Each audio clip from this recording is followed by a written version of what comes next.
네, 최신 경제 소식을 빠르고 친절하게 전해드립니다. 스타트 경제, 오늘은 이정환 한양대학교 경제금융대학 교수와 함께하겠습니다. 교수님 어서 오십시오. 예, 어서 오십시오. 자, 오늘 특보와 관련해서 일단 계엄 사태 이후에 우리 경제 여파에 대해서 짚어보겠습니다. 일단은 증시가 직격탄을 맞아서 하락세를 보였는데 이런 불안정한 모습 오늘까지 좀 이어질까요? 사실 이게 예측하기는 힘들긴 하지만 예. 이제 불확실성이 커졌다는 사실은 좀 부정하기 어렵다라고 보시면 될 것 같습니다. 이제 주가를 결정하는 요인 중에 또 중요한 요인들은 불확실성이라고 이야기를 하고 있고, 시장이 불확실하면은 사람들이 좀 투자를 미루게 되는 경향들이 있거든요. 예. 흔히 말해서 이제 올라갈 거라고 예측하면은 쉽게 살 수 있고, 이런 투자 흐름 같은 것들이 괜찮다라고 하면은 주식 흐름이 어떻게 보면 투자자들이 많이 모일 수 있는 이런 상황이긴 한데, 불확실성이 커지게 되면 내 꼭 오늘 사야 되는 것도 아니고 좀 불안한 마음에 주가가 떨어질 거라고 생각하게 되면 또 팔려는 이런 심리들이 있기 때문에 좀 불확실성은 부정적이다라고 예측을 할 수 있겠습니다.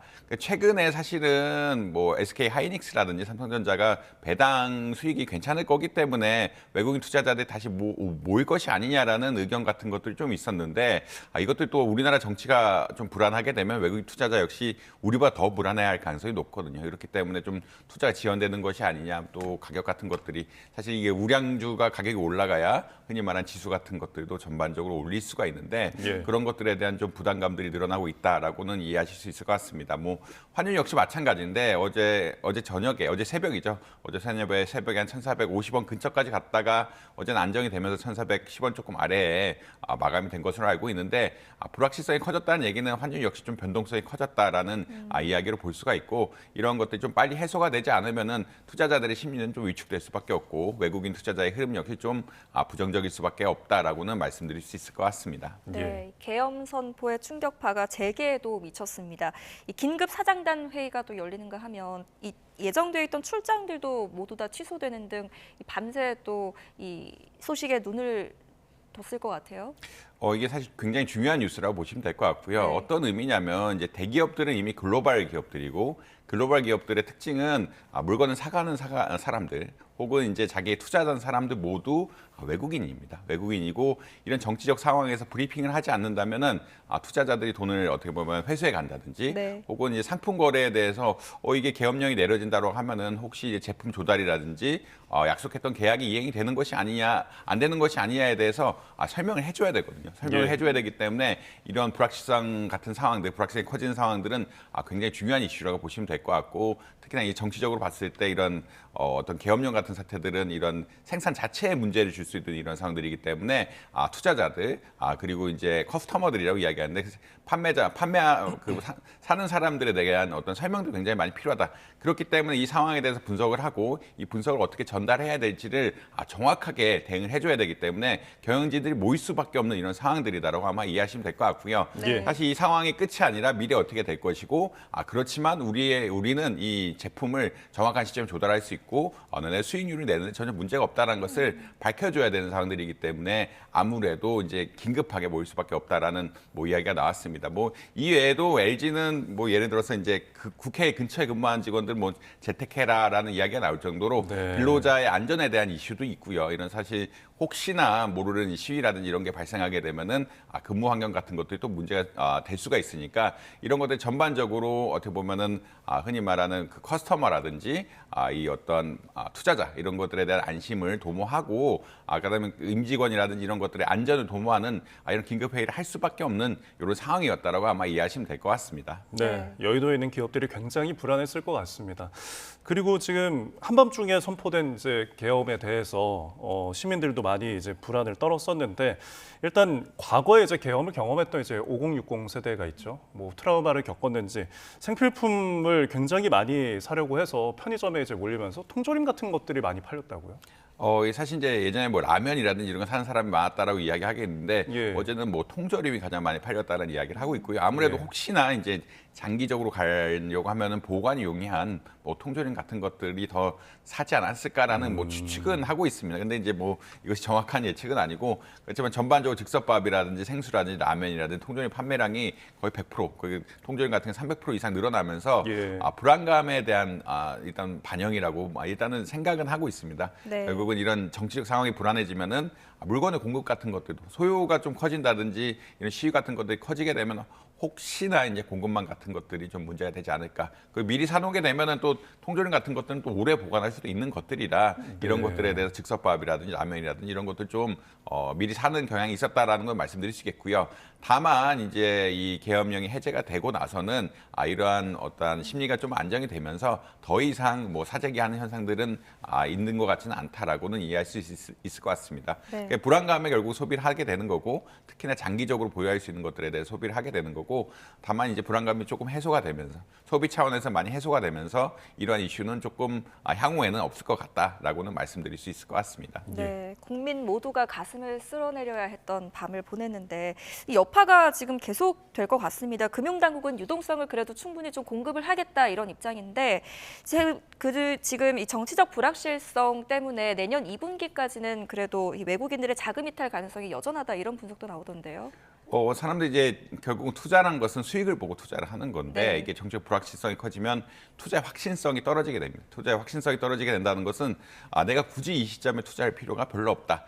예를 들어서 아까 배당에 대한 이야기를 말씀드렸는데 내가 배당을 위해서 투자를 하긴 하지만 배당을 받고라도 주가가 굉장히 많이 떨어지게 되면 내 투자는 손해이기 때문에 그런 것을 할 필요가 없는 이런 상황들이거든요. 그러니까 불확실성이 커졌다는 얘기는 하방 리스크 역시 그러니까 주가가 떨어질 것 같은 하방 리스크 역시 커졌다는 이야기가 될 수가 있고 이에 따라서 해외 투자자들의 흐름이 좋지 않은 상황이 있을 수 있다. 굳이 지금 이 시점에 투자해야 되느냐 이런 이슈가 있고 아직도 또 이런 불확실성 상황에서는 공매도가 중요한데 네. 흔히 말해서 그 불확실성 해소할 수 있는 뭐 다른 방향 중 하나는 밑에 가격이 떨어질 것을 예측하는 공매도 전략 같은 걸 좀 써줘야 되는데 지금 공매도도 아직 금지라서 해외 투자자를 모집하기 좀 쉽지는 않은 상황인 것 같다라고는 이야기 드릴 수 있을 것 같습니다. 결국은 예. 주가의 불확실성이 커지면 올라갈 수도 있지만 떨어질 가능성도 크고 떨어질 가능성을 어떻게 보면은 막는 것이 떨어질 가능성에 대해서 해지한다로 이야기하는데 수익성을 보존하는 방법이 공매도 같은 이런 전략들인데 공매도를 쓸 수가 없기 때문에 지금 뭐 투자자의 흐름들이 해외 투자자의 흐름들이 어제도 많이 빠져나갔다로 이야기하는데 상당 기간 좋지 않을 가능성이 또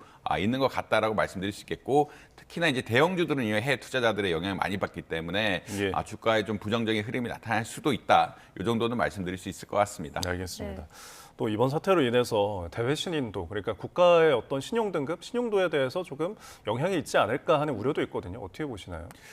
사실 이제 대외 신도 자체는 아마 큰 문제는 없을 거라고 생각은 하고 있습니다. 뭐 예. 특히나 예전에 이제 2017년 탄핵이 있을 때도 S&P라는 무디스에서 명시적으로 이제 탄핵 절차 자체는 우리의 신용 평가에 영향을 미치지 않는다라고 오피셜리 내놨기 때문에 네. 이 자체가 크게 영향을 미칠 것이라고 생각을 하지 않을 수 있는데 그렇지만 정부에 대한 신뢰도를 평가를 하거든요. S&P나 무디스 이런 데서도 정부 영역이 있기 때문에 정부에 대한 신뢰도라든지 투명성이라든지 이런 거 리스크에 대해서 평가를 하는데 이게 한번 일어났기 때문에 부정적으로 작용할 수 있는 요인은 분명히 된 것 같다라고는 네. 일단 말씀드릴 수 있겠습니다. 정부가 투명하게 자금을 관리하고 수익을 관리하고 경제 활동을 안정시킬 수가 있어야 이런 신인도가 유지가 된다라고 볼 수가 있는데 정부 차원의 리스크, 그러니까 뭐 실질적으로 경제 성장이 떨어지거나 이런 건 아니지만 정부 조직 차원의 리스크가 결국은 이런 S&P라든지 무디스 같은 신용 평가사에 영향을 줄 수밖에 없고 실제 평가 항목으로 그런 게 있고요.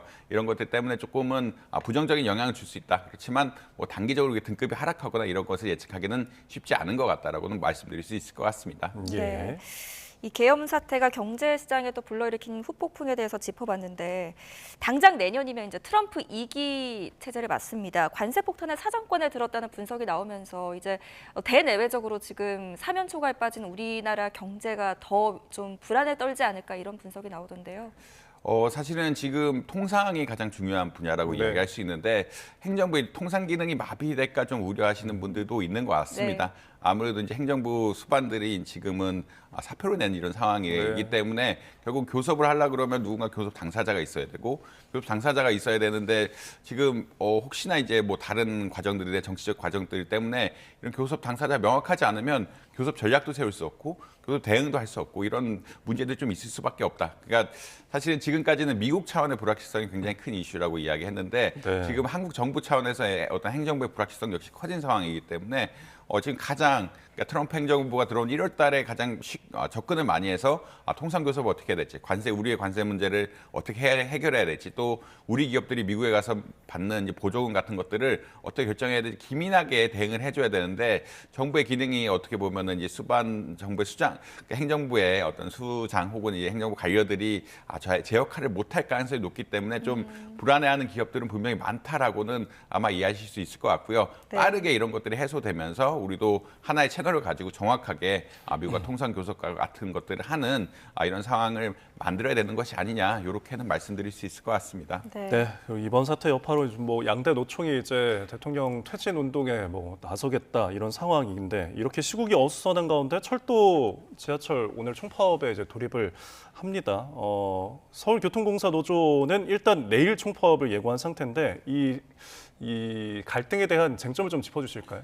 사실 임금에 대해서가 두 쪽 다. 그러니까 철도 노조는 오늘이고 이제 서울교통공사 1호선부터 8호선 한 서울교통공사는 내일이라고 네. 보실 수 있을 것 같은데 네. 아무래도 임금 문제가 가장 차별이 크다. 그러니까 철도공사는 한 2.5% 인상을 요구하고 있고 사실 서울교통공사는 그것보다 조금 더 높은 수준의 인상률을 요구하고 있는데 이게 노사 간에 대응이 잘 안 되면서 어떻게 보면 협의가 자꾸 결렬이 나고 있다라는 이야기를 드릴 수 있을 것 같고요. 예. 두 번째 이슈로는 아무래도 이제 근무 환경. 그러니까 철도공사에서는 계속 사실 적자가 굉장히 많거든요. 코레일이 네. 특히나 SRT가 생기면서 적자가 좀 많이 누적이 되는 이런 상황들이 발생이 되게 되는데 이에 따라서 필수 안전 정비 인력 같은 것들 좀 보충이 좀 부족하다. 혹은 과로를 너무 하고 있다는 이야기를 하고 있기 때문에 그것에 대한 계속적인 보충 사항을 이야기하고 있고요. 서울교통공사 같은 경우에는 1인이 어떻게 보면은 1인이 운전하는 지하철 같은 것도 조금 배제해야 되는 것들이 아니냐. 그러니까 2인이 적어도 돼서 혹시나 문제가 생겼을 때 대응해야 되는 이런 상황들이 아니냐. 그런 안전 같은 이슈 역시 조금 부각이 되면서 지속적으로 파업이 일어나고 있다. 결국은 임금 상승률 문제하고 그다음에 철도공사는 관리 같은 것에서의 안전, 그다음에 서울교통공사는 운행 같은 것에 대해서 안전이 문제가 되면서 예. 이런 이슈를 가지고 계속 파업이 진행되고 있는 이런 양상들이다라고 보시면 될 것 같습니다. 네, 이 시민의 발이 되어주는 또 중요한 교통수단이기 때문에 하루빨리 좀 이 사태가 좀 수월하게 합의가 됐으면 하는 바람인데 지금 노조는 대화 가능성을 열어둔 상태인 거죠? 노조는 당연히 뭐 대화 가능성을 네. 열어둔 상태고 또 특히나 이제 전국이 어수선하다 보니까 네. 이런 것에 대해서 적극적으로는 협조할 양상은 있는 것 같습니다. 그럼에도 불구하고 이제 의견 차이라는 게 좁혀지기가 쉽지 않은 거고 임금을 올리기가 사실 이런 데서 흑자가 나면은 좀 임금을 올리기가 쉬운데 코레일 같은 경우에 지속적으로 적자가 누적되고 있고 이런 양상들이라 임금 같은 측면에서 사실상 쉽게 협상하기는 또 어려운 측면들이 분명히 있는 것 같다. 네. 결국은 물가 상승률보다 조금 더 올라주는 이런 양상들이 보이면 좋을 것 같은데 적자 기업들에서 또 임금을 올리게 되면은 이런 데서 또 감사라는 부담을 가질 수밖에 없기 때문에 이런 이슈가 중첩되어 있다라는 것 정도는 말씀드릴 수 있을 것 같습니다. 네, 알겠습니다. 자, 원만하게 합의가 되었으면 좋겠다는 바람을 가져보겠고요. 삼성전자 조직 개편 이슈도 좀 짚고 넘어가 보겠는데 2025년 정기 임원 인사 조직 개편 완료가 됐습니다. 어디에 방점을 찍었다고 보면 될까요? 사실 이제 지난주에 가장 큰 이슈들이 많이 나왔다라고 보시면 될 것 같고요. 네. 지난주에 이제 결국 반도체 부서를 회장 직할, 그러니까 결국은 일종의 회장 직할 체제로 만들면서 적극적으로 운영하겠다라는 그런 이야기를 보이면서 반도체 사업에 대한 이야기를 계속 하고 있거든요. 이런 이야기가 나올 수밖에 없는 것이 이제 반도체 분야에 크게 세 분야 정도로 생각할 수가 있는데 메모리 반도체 일단은 굉장히 고급 반도체, HBM과 같은 어떻게 보면은 기술이 좋은 반도체, AI 칩에 생길 수 있는 어떤 반도체 분야를 볼 수가 있고, 네. 그다음에 레거시 반도체라고 해서 그냥 자동차라든 일반 메모리 반도체, 여러 군데 쓰이는 이런 메모리 반도체 볼 수 있고, 그다음에 파운드리 생산이라고 이야기해서 다른 시스템 반도체라고 하는 것들을 위탁 생산하는 이런 분야가 있는데 모두 다 조금 한국 경제 자체가 좀 위기가 아니냐라는 의견들이 나오고 있긴 합니다. HBM, 그러니까 흔히 말하는 고부가 가치 반도체 분야에서는 네. 경쟁이 앞으로 좀 심화될 것이 아니냐. 지금 SK 하이닉스가 굉장히 많이 생산을 하고 있지만 삼성전자는 가격을 낮추면서 그것들을 좀 추격해 가야 되는 이런 양상들이라고 보시면 될 것 같고요. 향후 가격 경쟁력 같은 것도 심화되고 있고 실제 이것을 아직 못 만드는 상황들이 나오고 있기 때문에 좀 문제가 되고 있고, 그다음에 이런 흔히 말하는 구형 반도체에 대해서는 중국의 추격이 지금 어마어마합니다. 중국의 추격이 어마어마하게 가고 있어가지고 이것들에 대한 시장을 뺏길 것이 아니냐라는 그런 의견들이 나오고 있고, 파운드리는 수율 같은 것들, 그러니까 품질 관리 같은 것들이 좀 문제가 되면서 좀 어려움 겪고 있는 건 사실이고, 삼성전자 내부에서도 이런 위기감이 굉장히 심각하고 이것을 해결해 나가려고 하고 있기 때문에 반도체 분야 또 AI 분야에 대해서 특별하게 굉장히 관심을 많이 쓴 인사를 펼치고 있다라고 아마 보시면 될 것 같습니다. 네, 저희가 위기의 삼성전자라는 표현을 많이 쓰는 것 같은데 난관이 많기는 하지만 이번 인사 개편을 미루어 봤을 때 앞으로 좀 어떤 방식으로 이번 이 위기를 좀 타개해 나갈 것으로 예상을 하십니까? 삼성전자의 전략 자체는 메모리 반도체 분야에 집중을 해서 비용 절감 같은 거에서 경영 효율을 하고, 그다음 아까 말씀드린 파운드리 사업 같은 것들을 추가적으로 발전시키겠다라는 그런 전략을 피고 있고요. 네. 그렇다는 이야기는 어떤 거냐면 지금은 같이 투자를 하려고 그랬는데, 사실 파운드리라든지 메모리 반도체를 동시에 가면서 같이 투자를 하려고 그랬는데 파운드리 분야에 대한 투자를 조금 늦추고 대신에 이 메모리 반도체 투자, 그리고 아까 HBM과 같은 고부가 가치 메모리 반도체에 대한 어떤 성공에 대해서 집중적으로 투자를 하면서 빠른 시간 내에 어떤 메모리 반도체 시장의 어떤 경쟁력을 회복하겠다라는 큰 전략을 가지고 있다라고 아마 이해하시면 될 것 같습니다. 네. 이것의 성공은 아까 이야기 드린 그 HBM 반도체 같은 것들이 빨리 엔비디아, 결국은 이것들이 가장 많이 쓰는 회사는 엔비디아인데 엔비디아 요청에 맞게끔 그런 것들이 흔히 말하는 구성이 될 수 있는 상황에 와야 된다고 보시면 될 것 같고요. 이런 것들이 빨리 된다고 하면은 비용 절감과 함께 향후 투자가 이어지는 긍정적인 방향으로 갈 수가 있다. 이 전략 자체는 이미 세워졌기 때문에 예. 전략 자체를 이행하려는 이런 조직으로 많이 가고 있고, 이 전략이 성공하느냐는 아까 말씀드린 고부가 가치 메모리, HBM 반도체 같은 것들이 얼마나 빠르게 양산에 들어갈 수 있느냐, 이런 이슈가 있다라고 보시면 될 것 같습니다. 알겠습니다. 자, 앞으로의 전략들 이행되는 것을 지켜보도록 하겠고요. 끝으로 뉴욕 증시 결과 보겠습니다. 지금 다 상승을 한 채 마감을 하고 있는 것 같더라고요.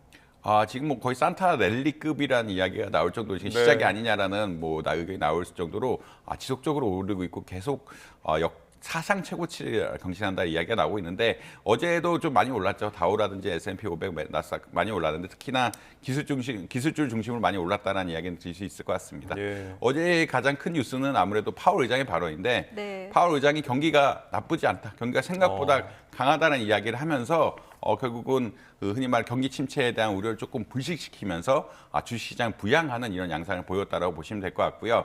이런 것들이 경기가 침체되지 않을 거라고 이야기하니까 AI 분야, 특히 기술주 분야에서 좀 긍정적으로 반응하는 이런 양상들을 보이고 있다. 물론 이 금리가 조금 낮춰진 속도는 조금 느릴 수는 있지만 사실 경기 침체 우려가 좀 더 심각했던 상황인데 파월 의장이 좀 그런 것들을 해소시켜주면서 주가가 올라가는 이런 양상들을 보였다라고 보시면 될 것 같습니다. 네, 뉴욕 증시 소식까지 짚어봤습니다. 지금까지 이정환 교수와 함께했습니다. 교수님 잘 들었습니다. 고맙습니다.